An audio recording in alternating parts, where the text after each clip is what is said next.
Welcome back to History in Motion, proudly brought to you by Midas.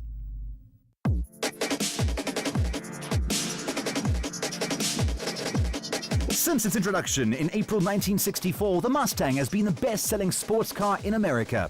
It made its first public appearance on a racetrack little more than a month after its April 17 introduction, as a pace car for the 1964 Indianapolis 500. In 1965, the Mustang won the Tiffany Gold Medal for excellence in American design and became the first automobile ever to do so.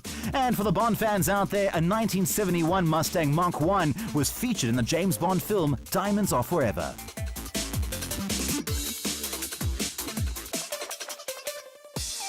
Next up, the Investchem Formula Fords prepare to take to the track and do battle for the last time around the current Kyalami circuit before it changes and upgrades. I'm keen, that's why I'm sitting in the car now to get some seat time. We only put the car together yesterday. I've been waiting for the engine for quite a while. So this is our first time with it, with a new motor. So there's a lot of ifs about this race to now. Today, I'm starting at the back of the grid on old tires as well. So we're just going to play it in slowly. I didn't practice yesterday because we didn't even know we were racing. Then this morning I drove like an idiot, so I just crashed on the second lap, and that's all that I've done. So I don't really know what's going to happen, to be honest. It's not going to be good. So we're living the dream here. It's been a bit of a slow start to the season. I took last year off after a couple of accidents or whatever the year before. So I've qualified. I think I'm 15th on the grid, so I've got a lot of work ahead of me today. The cars make their way out of the pre-race area and out onto the track. Up at the front is Matej Stradom with Ian Schofield behind him. Paul Schultz and Ben van der Westhuizen qualified 200ths of a second apart, with Jonathan Nash and Sean Hepburn qualifying just under 300ths of a second apart.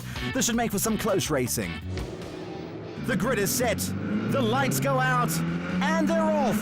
Great start from Ben van der Westhuizen as he carves his way through the field, passing Paul Schultz and Andy Schofield and moving up alongside Dean Venter. Dean Venter has Ben van der Westhuizen alongside him through turn 1. Heading into turn 2, and van der Westhuizen has the line and moves ahead of Venter. Up to turn 3, and Venter fights back. These two are neck and neck as they make their way through turn 4. Paul Schultz closing in behind the pair, looking to get in on the action as they head onto the back straight. Van der Westhuizen passes Venter down the right. Schultz sees his line and looks to follow him through as they head into sunset. Venter on the outside keeps the power down though and manages to stay ahead of Schultz. Up at the front, and Ian Schofield is coming under pressure from Matej Stradom. Stradom passes Schofield round the outside of Clubhouse and makes it stick as they head towards the S's. Van der Westhuizen closes in on Andrew Horn, who is also looking for a way past Schofield. Neither of them are able to make the move work and continue with the chase. Down the hill to turn 14, and Horn has a look down the inside of Schofield again. This time he's able to make it work, and Horn moves into second place. Schofield won't let him run away with it though, and he stays glued to his tailpipe. Alan Mayer, despite his enthusiasm, is coming into the pits to retire his Van Diemen. Into turn 3, and the Venter van der Westhuizen battle continues. Venter has a look down the inside of 3. Not this time though. Into turn 4, he tries again. Onto the back straight, and he might have done it. He looks to the right for van der Westhuizen, but he is just behind him. Into Leo Corpus, Paul Schultz in the red Miguel, with Jeff Gable in the white and blue Van Diemen, and Matt Nash in the dark blue Van Diemen, side by side through the double left-hander. Down the mine shaft they race, and it looks like Ben van der Westhuizen has a problem as he has slowed down dramatically. Jeff Gable has edged a slight advantage over Matt Nash as they head into the bowl. Through the bowl they go, and Brother Jonathan is right on Matt Nash's tail as they head up to turn 13. Matt Nash pushing hard to stay with Gable, runs slightly wide on the exit. Nash chasing hard, focusing on the Van Diemen in front of him and looking for any way past. Down the hill to turn 14. He looks right, he looks left. Has he done it? Through turn 14, and he goes out wide. Gable has the inside line and stays ahead down the main straight. Ben van der Westhuizen limping up the hill. The cause of his problems, a broken suspension. Up at the front, Andrew Horn makes a move on Matej Stradom. Stradom fights back on the exit, and Horn manages to stay ahead and nose to tail they head down the mine shaft. Heading into the bowl, and Stradom has a look down Horn's right.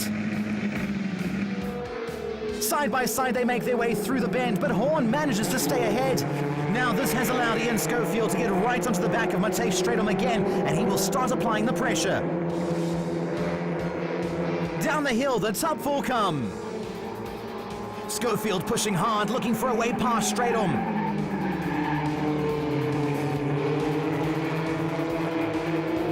Behind them, Matt Nash has his hands full as he makes a move down the inside of Paul Schultz into turn 14. Nash gets the exit wrong and Schultz retakes the position and takes Jonathan Nash with him. Into Leo Korp and Matej Stradom leads Ian Schofield and Dean Fenter. Fenter leaving his braking a bit late, locks up and does well to keep it on the track. He's unhappy about that.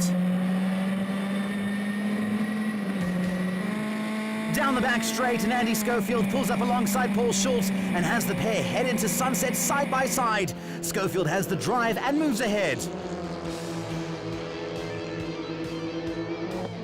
Matej Stradom is still doing his best to fend off Ian Schofield, but it looks like Schofield has got the better of him this time as the pair make their way through Leo Korp. Schofield moves ahead of Stradom and leads him down the mine shaft.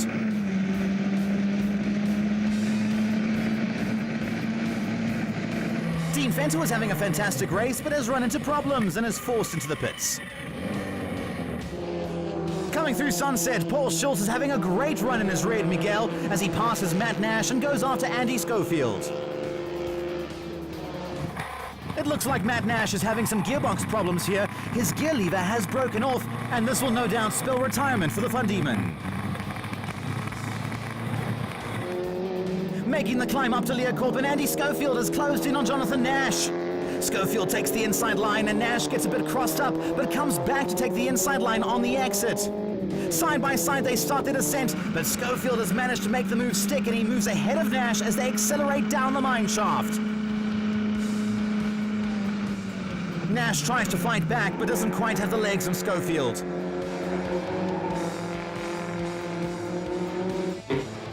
Onto the start-finish straight comes Andrew Horn to take the checkered flag and victory in race one. And it's a race to the line for second place with Matej Stradom pushing hard. Schofield manages to stay ahead by just under 0.2 of a second. Great racing by the pair. Confirmation of the results, and it's Andrew Horn with a comfortable victory ahead of Ian Schofield and Matej Stradom. Jeff Gable in fourth ahead of Andy Schofield and Jonathan Nash. Let's hear from the winner.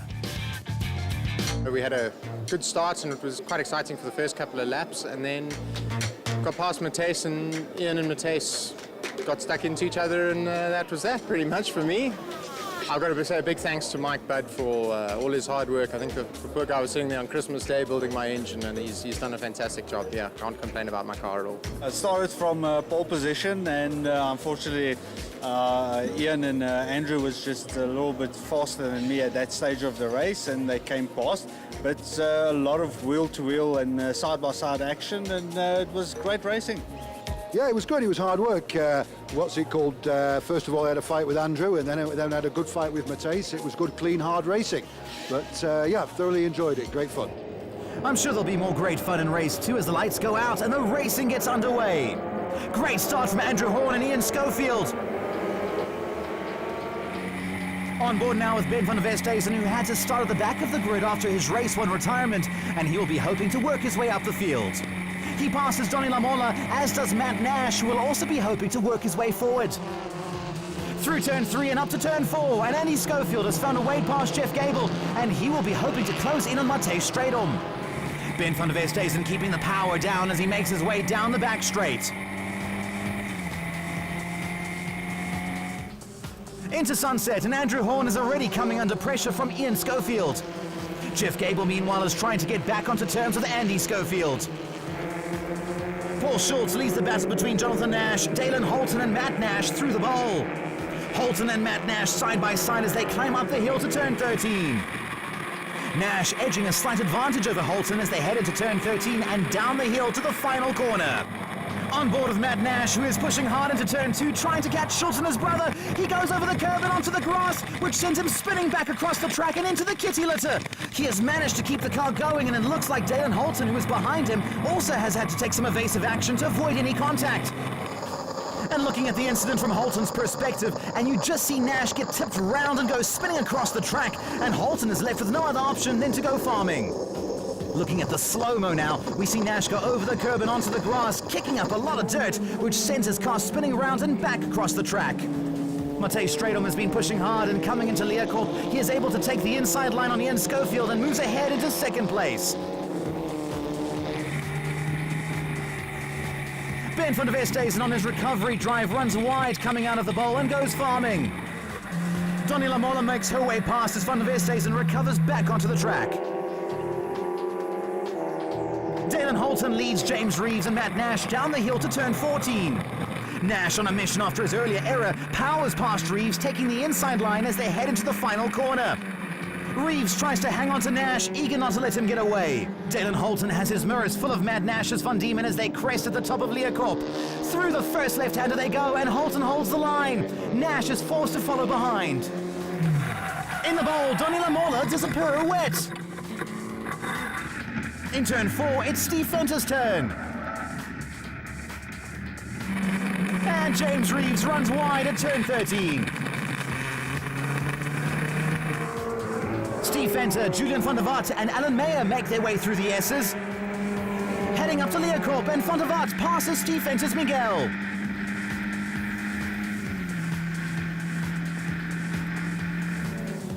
Alan Meyer will be happy to get some seat time in his Van Diemen, as he didn't even get a chance to do one lap in race 1, and he hasn't driven the car with its new engine in it. Matej Stradom in his green Sage Talon has his hands full trying to keep the Investchem Miguel of Ian Schofield behind him. Schofield is pushing hard, trying his best to get past Stradom. He takes the inside line into Leocorp and moves ahead. Stradom fights back and takes the inside line down on the exit. Schofield goes wide and falls in behind Stradom as they make their way down the mine shaft. There's nothing between them as they head into the bowl.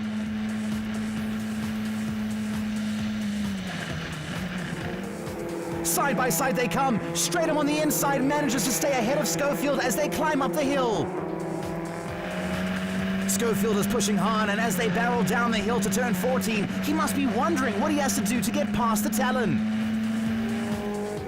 Into the final corner, Schofield takes the inside line, but Stradom manages to stick with him, and they go through side by side and sprint down the main straight. Stradom just ahead of Schofield. Into sunset, and son Andy Schofield has managed to find a way past Dad, and he leads Ian around the corner and up into the clubhouse. Ian Schofield is not going to let Andy get away with that though, and through clubhouse he retakes third place. Steve Fenter, having all sorts of fun with his Miguel, spins it around coming out of the bowl.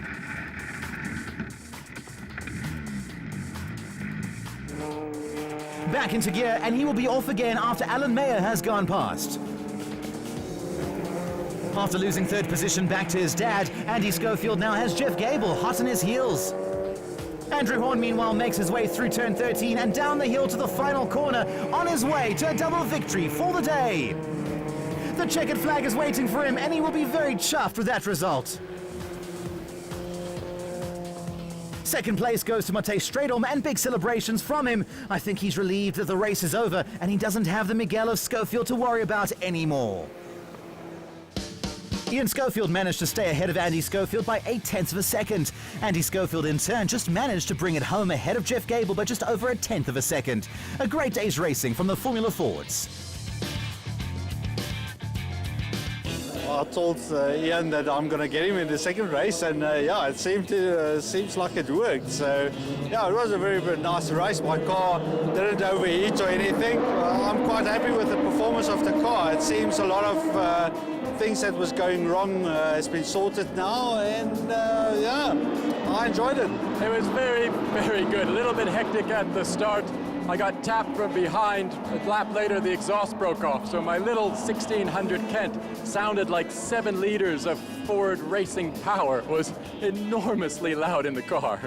So I managed both races today without spin. That's better than usual in the Ford. I'm still learning in that series. It's tremendous fun. The car is just so tight and lovely, but a world of difference from the Lotus 7 I'm used to racing. History in Motion is proudly brought to you by Midas Sport, Gumtree, Mitsubishi Electric and their associated sponsors. Join us next week for more great racing from Kyalami, with action from the Lotus Challenge, Pre-66 and 84 Sports and GTs, and the 2-hour endurance race. Don't miss it.